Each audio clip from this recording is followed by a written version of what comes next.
Favourite serials இனி டிவிக்கு முன்பே சன் நெக்ஸ்ட் ஆப்ல ஜாலியா எல்லாருக்கும் முன்னாடியே பாருங்க.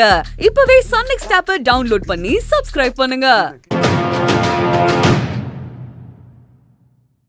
ஏண்டா நான் கேட்டா அவளை பாக்குற? எப்படி அடிபட்டுச்சு? அது ஃப்ரெண்டு பைக் எடுத்துட்டு போகும்போது ஒரு 4-5 நாய் ஒன்னா குறுக்க வந்துடுச்சுமா. அதுங்க மேல மோதிரக்கூடாதுன்னு நினைச்சு வேற பக்கம் திருப்பினேன், பள்ளத்துல விழுந்துட்டேன். உனக்குன்னு பார்த்தா 4 நாய் குறுக்க வரணுமா? உனக்கு டைமே சரியில்லடா. அது என்னமோ சரிதான்.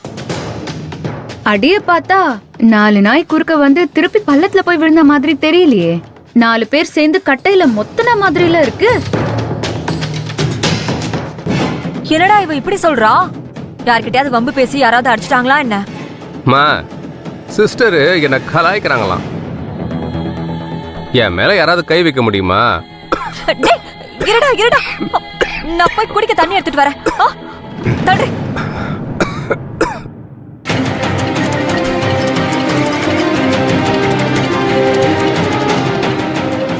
என்ன போட்டு கொடுக்குறியா? போட்டு கொடுக்கல, நடந்ததை தான் சொன்னேன். No sister, it's very very wrong sister. Right wrong எல்லாம் இருக்கட்டும், ரோகிணி வலையில ஆட்டிய போட்டு வந்துட்டியா? இந்த நியூஸ் இவ வரைக்கும் வந்துருச்சா? அது எப்படி உனக்கு தெரியும்? எனக்கு எப்படியோ தெரியும். நீ ஆட்டைய போட்டு வந்தியா? என்ன பேக் பெருசா இருக்கு, திரும்பவும் மணிமங்கலத்துக்கா? ஹே, இந்த பேச்ச மாத்திர வேலையெல்லாம் வேண்டாம். ஹாஸ்பிட்டல் உன்னை பார்க்க வந்த ரோகிணி கிட்ட வலையெல்லாம் திருடி இருக்க. வெக்கமா இல்ல உனக்கு? திருடுனா அவ்வளவுதானே கழட்டி கொடுத்தா? பார், ஆட்டைய போட்டேன், திருடின இந்த வார்த்தையெல்லாம் என்கிட்ட தேவையில்லாம பேசிட்டு இருக்காத. அவளா கழட்டி கொடுத்தா, அது எங்களுக்குள்ள பர்சனல். நீ ஏன் தலையிடுற? ஏமாத்தி வாங்கறதுக்கு பேரும் திருட்டு தான். முதல்ல அதை எடு. நான் என்ன போட்டு பார்க்க வாங்கிட்டு வந்தேன்? அதெல்லாம் வித்து காசாக்கி எப்போ செலவு பண்ணியாச்சு. டேய், அது 10 பவுண்டா? எனக்கு எவ்வளவு ரேட்டு தெரியுமா? அசால்ட்டா வித்துட்டேன்னு சொல்ற. இங்க பாரு, எனக்கு இருக்கிற மணி ப்ராப்ளத்துக்கு 10 பவுண்ட்லாம் பத்தவே பத்தாது. ஏதோ அதை வித்து தற்காலிகமா ப்ராப்ளத்தை தள்ளி வச்சிருக்கேன். And this is between husband and wife.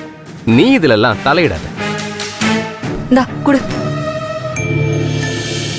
டேய், தலையில அடிபட்டிருக்கு. எந்த டாக்டர் கிட்ட பார்த்த? எதுக்கு உங்க அப்பா ஹாஸ்பிட்டல்ல போய் ஒரு தடவை செக் பண்ணிக்கோயே. ஆமா ஆமா, நீ போ, நான் கூட ஃபோன் பண்ணி சொல்றேன். அவளை ஏன்டா முறைக்கிற? எதுக்கு ஒரு டெஸ்ட் பண்ணி பாக்குறது நல்லதானே? ஐயோ வேணாமா, அவரை போய் பார்த்தா பேசியே கொன்றுவாரு. எனக்கு உண்டான காயம் அது தன்னாலேயே ஆறிடும். ஆமா, இவர் பெரிய குணா கமலஹாசன் ஃபீல் பண்ணி பேசுறாரு. உங்களுக்கு டைம் ஆகல, கிளம்புங்க. ஏ ஆமாண்டி, அவனை பார்த்ததுல நீ கிளம்பணுங்கிறதே நான் மறந்துட்டேன். டைம் ஆச்சுல, கிளம்பு. நான் வந்த கேப் வெளியே தான் நிக்குது, அதுல நீங்க கிளம்பி போயிடுங்க. அப்புறம் இறங்கும் போது நான் வந்ததுக்கான பேமெண்ட்டையும் சேர்த்து கொடுத்துருங்க.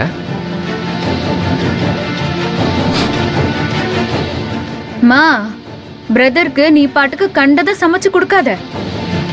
அடிப்பட்டவங்களுக்கு பத்திய சாப்பாடு தான் கொடுக்கணும். பருப்பு ரசமும் கோதுமை கஞ்சியும் கொடு. சரிடி, கிளம்பு. சரி, நான் வரேன். சரி, பாத்து போயிட்டு வா. என்ன போனது கால் பண்ண. ஜாக்கிரதை. சரிம்மா.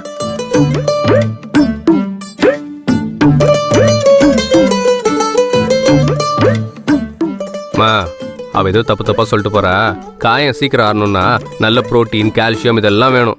அதனால நீ மட்டன் நல்லிக்கறி குழம்பு, சிக்கன் நாட்டுக்கோழி பரட்டல், வஞ்சரம் ஃபிஷ் ஃப்ரை, அதுக்கப்புறம் உன்னால முடிஞ்சா இந்த கிராப் லாலிபாப், பிரான் தொக்கும் பண்ணு. மத்தபடி வேற எதுவும் வேண்டாம். மா, எனக்கு கொஞ்சம் டயர்டா இருக்கு, நான் போய் படுக்கிறேன். நீ இதெல்லாம் கொஞ்சம் ரெடி பண்ணிட்டு என்ன எழுப்புறியா? சரி.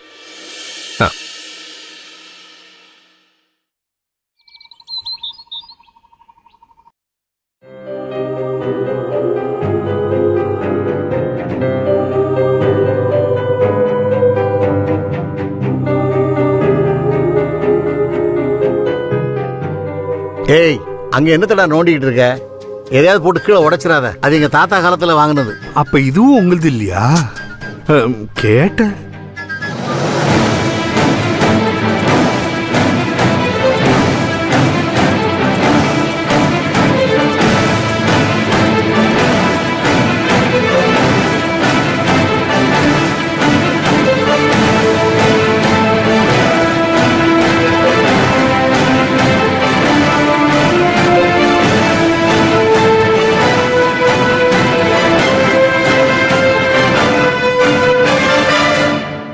வாம்மா.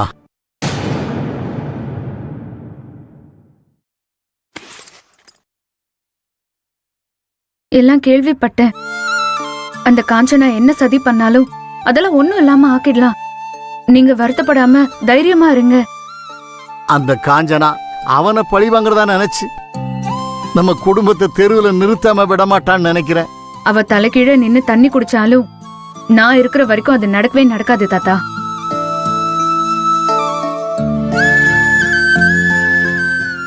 கதிர், சீட் எடுக்கிற முருகேசனுக்கு கொடுக்க வேண்டிய பணம், அப்புறம் ரோகிணி கல்யாணத்துல அந்த கான்ட்ராக்டருக்கு கொடுக்க வேண்டிய பேலன்ஸ் அமௌண்ட்னு 70 லட்சம் எடுத்துட்டு வந்திருக்கேன்.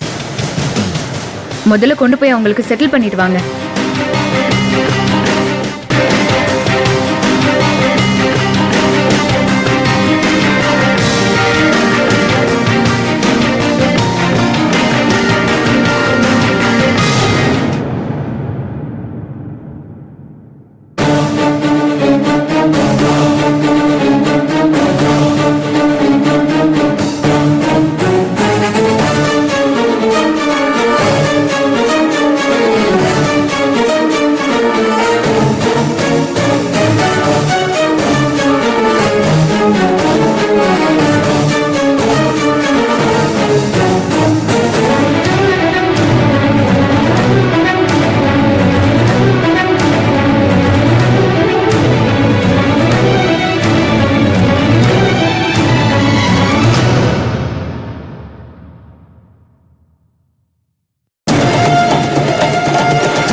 ஏய், யார் நீ? ஏது உனக்கு இவ்ளோ பணம்? இதை எதுக்கு எங்க கிட்ட வந்து குடுக்குற? இல்ல தெரியாம தான் கேக்குறேன். உனக்கும் எங்க குடும்பத்துக்கு என்னடி சம்பந்தம் இருக்கு? நீ எதுக்கு இவ்ளோ பணத்தை கொண்டு வந்து எங்களுக்கு சும்மா கொடுக்கணும்? உன்னை வார்த்தைக்கு வார்த்தை ஏதோ திட்டத்தோட தான் இந்த வீட்டுக்குள்ள நுழைஞ்சிருக்கேன்னு சொல்லுவனே, அது சரியா போச்சு. முன்ன பின்ன தெரியாத குடும்பத்துக்கு இவ்ளோ பணத்தை கொண்டு வந்து குடுக்கறேன்னா என்ன திட்டம்? ஏய், என்னடி இப்படி எல்லாம் பேசிட்டு இருக்க? நீ கொஞ்சம் சும்மா இருக்கியா? ஆண்டி,